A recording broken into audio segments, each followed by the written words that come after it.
Assalamualaikum warahmatullahi wabarakatuh, anak-anakku semuanya. Selamat pagi. Semoga kita dalam keadaan sehat walafiat dan dalam lindungan Allah Subhanahu wa Ta'ala. Nah, anak-anakku sekalian, sebelum kita belajar, marilah kita berdoa terlebih dahulu. Semoga kita mendapatkan ilmu yang bermanfaat. Berdoa, kita mulai. Bismillahirrahmanirrahim. Rabbi sidni ilma warzuqni fahma. Amin. Nah, anak-anakku sekalian, di sini kita akan belajar tentang sholat kewajibanku, di mana sholat itu adalah hukumnya wajib yang merupakan rukun Islam yang kedua. Ya. Nah, pengertian dari sholat adalah yang menurut bahasa Arab adalah doa. Sedangkan menurut syara artinya ibadah yang tersusun dari beberapa perkataan dan perbuatan yang dimulai dengan takbir dan diakhiri dengan salam, serta memenuhi beberapa syarat yang ditentukannya. Anak-anak harus ingat bahwa sholat fardu harus kita kerjakan walau dalam keadaan apapun.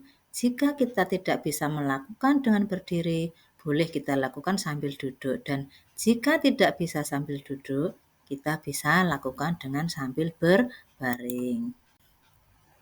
Sesuai dengan firman Allah dalam surat Al-Ankabut ayat 45 yang artinya, bacalah kitab yaitu Al-Quran yang telah diwahyukan kepadamu wahai Muhammad dan laksanakanlah sholat. Sesungguhnya sholat itu mencegah dari perbuatan keji dan mungkar. Sesungguhnya mengingat Allah, sholat itu lebih besar keutamaannya daripada ibadah yang lain. Allah mengetahui apa yang kamu kerjakan.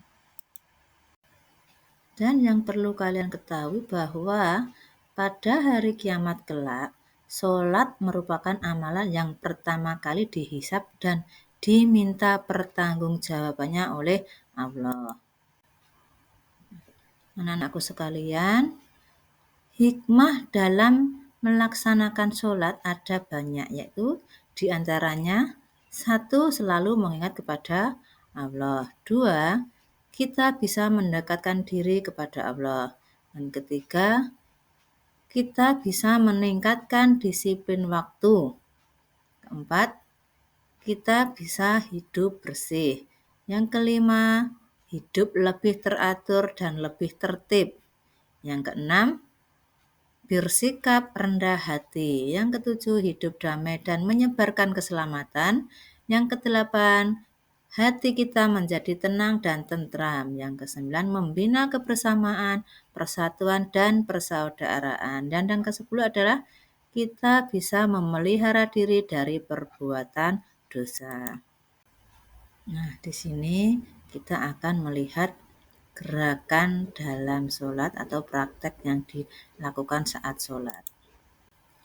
Di mana sholat adalah suatu ibadah yang dimulai dengan takbir dan diakhiri dengan salam. Yang pertama kita lakukan adalah kita berdiri dengan tegak, kemudian kita membaca niat sholat. Niatnya itu tergantung kalau kita mau mengerjakan sholat apa. Misalkan sholat subuh, ya niatnya niat sholat subuh. Lah seperti itu. Nah, setelah kita membaca niat sholat tadi, kita lanjutkan dengan takbiratul ihram dengan membaca Allahu Akbar. Nah, setelah kita takbiratul ihram, kemudian kita bersedekah. Untuk gerakan selanjutnya, setelah kita bersedekah dengan baca bacaannya, lalu yang kita lakukan adalah ruku. Dan untuk gerakan selanjutnya, setelah kita ruku adalah iktidal. Kemudian, setelah iktidal, kita melakukan sujud. Sujud di mana kita harus memperhatikan kaki kita. Bagaimana posisi kakinya dan bagaimana posisi tangannya ya. Setelah kita sujud, lalu kita melakukan gerak duduk di antara dua sujud. Lalu dilanjutkan dengan sujud yang kedua. Untuk gerakan selanjutnya setelah sujud adalah tasahud awal, di mana tasahud awal ini ada pada sholat yang rokaatnya lebih dari 2 rokaat. Nah, untuk yang selanjutnya adalah tasyahud akhir. Di saat kita tasyahud akhir, kita harus memperhatikan posisi kaki kita. Bagaimana kaki kitanya sebelah kanan, bagaimana posisi tangan kita, ya. Jadi kita harus tahu bagaimana saat kita duduk tasyahud akhir maupun duduk tasyahud awal. Dan untuk gerakan yang terakhir adalah salam. Kita mengucapkan salam dengan menengok ke kanan dahulu, langsung dilanjutkan dengan menengok ke sebelah kiri. Nah, anak-anak semuanya, selain kita mengetahui gerakan atau praktek dalam sholat, kita harus mengetahui syarat sahnya sholat itu apa saja, syarat wajib sholat itu apa saja, rukun dalam sholat itu apa saja, sunnah dalam sholat itu apa saja, dan hal yang bisa membatalkan sholat itu apa saja.